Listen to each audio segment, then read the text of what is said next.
दिल्ली विधानसभा चुनाव में इस बार सभी की नजरें नई दिल्ली सीट पर लगी रहेंगी, क्योंकि यहां से आप के राष्ट्रीय संयोजक और पूर्व सीएम अरविंद केजरीवाल चुनाव लड़ रहे हैं और उनके खिलाफ कांग्रेस ने दिल्ली की पूर्व सीएम शीला दीक्षित के बेटे संदीप दीक्षित को टिकट दिया है। तो बीजेपी की तरफ से संकेत मिल रहे हैं कि पूर्व सीएम साहिब सिंह वर्मा के बेटे प्रवेश वर्मा उम्मीदवार हो सकते हैं। प्रवेश वर्मा ने भी ये बात कह दी है कि पार्टी ने उनसे नई दिल्ली सीट से चुनाव लड़ने के लिए तैयार रहने को कह दिया है और प्रवेश वर्मा ने भी नई दिल्ली में अपना प्रचार शुरू कर दिया है। ऐसे में सवाल ये उठ रहे हैं कि क्या पूर्व सीएम अरविंद केजरीवाल के लिए इस बार का चुनाव बेहद मुश्किल भरा होने वाला है। 2013 में जब केजरीवाल पहली बार चुनाव लड़े थे तो उनके सामने दिल्ली की सीएम शीला दीक्षित थी। इस चुनाव में केजरीवाल के पास खोने को कुछ भी नहीं था, लेकिन पाने को बहुत कुछ था।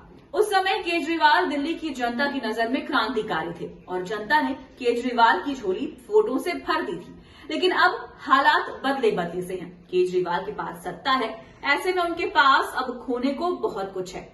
हाँ, पाने को भी बहुत कुछ है। सबसे बड़ी बात तो ये कि उन पर भ्रष्टाचार के जो दाग लगे हैं उस पर जनता की मुहर लगनी है कि क्या जनता भी मानती है कि कहीं ना कहीं केजरीवाल ने कुछ गलत तो किया है, या फिर दिल्ली की जनता के लिए आज भी केजरीवाल की छवि आम आदमी की है।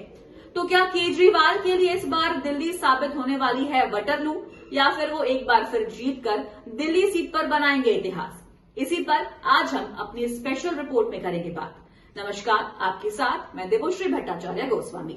नई दिल्ली सीट पर दिल्ली के पूर्व सीएम अरविंद केजरीवाल लगातार चौथा चुनाव लड़ने की तैयारी कर रहे हैं। इस सीट पर 3 बार चुनाव जीतकर शीला दीक्षित सीएम बनी थी और 3 बार चुनाव जीतकर अरविंद केजरीवाल भी सीएम बने। शीला दीक्षित चौथा चुनाव हार गई थी, तो केजरीवाल के लिए चौथे चुनाव में सबसे मुश्किल चुनौती मानी जा रही है। ऐसे में इस सीट के नतीजे चौंकाने वाले हो सकते हैं। प्रवेश वर्मा ने केजरीवाल पर जनता को धोखा देने का आरोप लगाया है और उनकी जमानत जब्त कराने की बात कह रहे हैं। लेकिन ये बात सभी को पता है कि केजरीवाल को हराना आसान काम नहीं है, लेकिन असंभव भी नहीं है। बीजेपी ने अभी तक नई दिल्ली में किसी उम्मीदवार के नाम का ऐलान तो नहीं किया है, लेकिन प्रवेश वर्मा जिस तरह से दावे कर रहे हैं उससे साफ है कि उन्हें चुनाव लड़ने का ग्रीन सिग्नल मिल चुका है। मीडिया से बात करते हुए प्रवेश वर्मा ने कहा कि पार्टी उन्हें नई दिल्ली सीट से चुनाव लड़ाना चाहती है। मैं केजरीवाल और संदीप दीक्षित के खिलाफ चुनाव लड़ने को तैयार हूं। वर्मा ने कहा कि केजरीवाल ने 11 साल तक जनता का विश्वास तोड़ा और उन्हें धोखा दिया। लोग केजरीवाल को सबक सिखाने और उनकी जमानत जब्त कराने के लिए तैयार हैं। अरविंद केजरीवाल 2013, 2015 और 2020 के विधानसभा चुनावों में नई दिल्ली सीट से जीत हासिल कर चुके हैं। आप नेताओं का कहना है कि जिस दिन बीजेपी प्रवेश वर्मा के नाम का ऐलान करेगी उसी दिन आपकी तरफ से नई दिल्ली सीट के लिए थीम सॉन्ग लॉन्च कर दिया जाएगा। थीम 2 सीएम के बेटे और एक दिल्ली का बेटा होगा। इस अभियान में केजरीवाल खुद शामिल होंगे। इस बीच केजरीवाल ने भी चुनौती को देखते हुए नई दिल्ली सीट पर अपनी सक्रियता बढ़ा दी है और सप्ताह में 2 दिन वो सिर्फ नई दिल्ली सीट पर जनसंपर्क के लिए दे रहे हैं।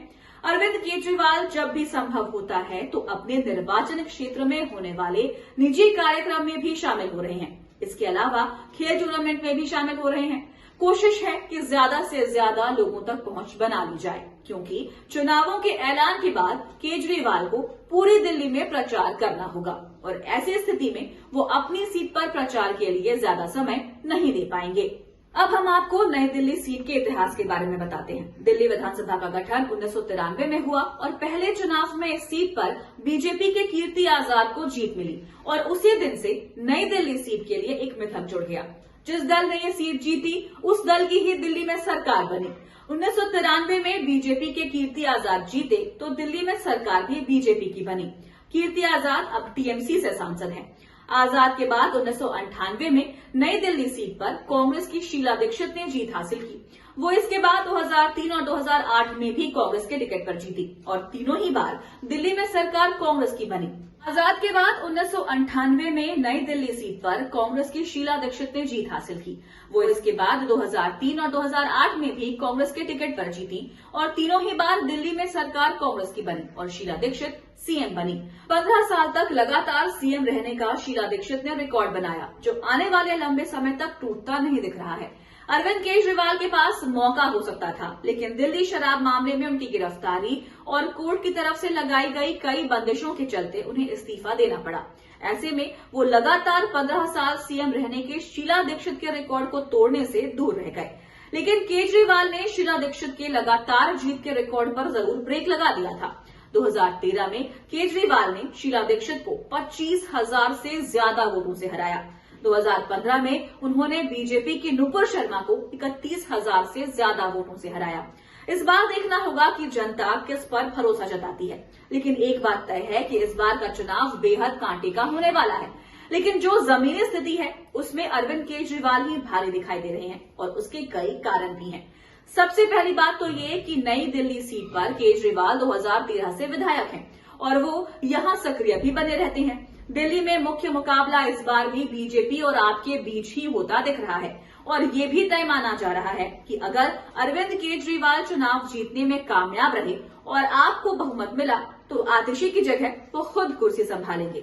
दूसरी तरफ अगर संदीप दीक्षित या प्रवेश वर्मा में से कोई जीता तो वो सिर्फ दिल्ली का विधायक बनकर रह जाएंगे। कांग्रेस के लिए तो इस बार भी खाता खुलना भी आसान नहीं माना जा रहा है।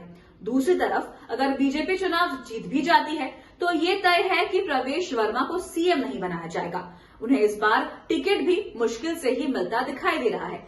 लोकसभा चुनाव में तो पार्टी ने उनका टिकट ही काट दिया था, लेकिन एक बात साफ है कि दिल्ली में इस बार बेहद दिलचस्प लड़ाई होने वाली है।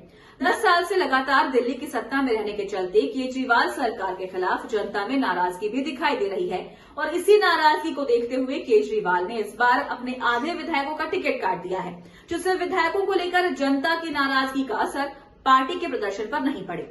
एक बात जरूर केजरीवाल के पक्ष में है, वो ये कि वो आज भी दिल्ली के सबसे लोकप्रिय नेता बने हुए हैं और आपकी हार और जीत केजरीवाल के प्रदर्शन पर ही निर्भर करती है। दिल्ली में सीएम भले ही आतिशी हों, लेकिन पार्टी की तरफ से हर बड़ी घोषणा केजरीवाल ही कर रहे हैं। आतिशी सीएम होते हुए भी पीछे खड़ी ही दिख रही हैं। फिलहाल सभी की नजरें अब चुनाव आयोग पर टिकी हुई हैं। ये तय माना जा रहा है कि जनवरी के दूसरे सप्ताह चुनाव आयोग की तरफ से दिल्ली में चुनावों का ऐलान कर दिया जाएगा और संकेत इस बात के हैं कि 7 फरवरी के आसपास वोटिंग कराई जा सकती है। तो आपको हमारा ये वीडियो कैसा लगा, हमें कमेंट करके अपनी राय जरूर दीजिएगा। अगर आप ये वीडियो फेसबुक पर देख रहे हैं तो हमारे पेज को लाइक करें और अगर आप ये वीडियो यूट्यूब पर देख रहे हैं तो हमारे चैनल को सब्सक्राइब करना ना भूलें और देखते रहिए द धाकड़ न्यूज और बेल आइकन दबाना ना भूलें। तो आपको हमारा ये वीडियो कैसा लगा, हमें कमेंट करके अपनी राय जरूर दीजिएगा। अगर आप ये वीडियो फेसबुक पर देख रहे हैं तो हमारे पेज को लाइक करें और अगर आप ये वीडियो यूट्यूब पर देख रहे हैं तो हमारे चैनल को सब्सक्राइब करना ना भूलें और देखते रहिए द धाकड़ न्यूज और बेल आइकन दबाना ना भूलें।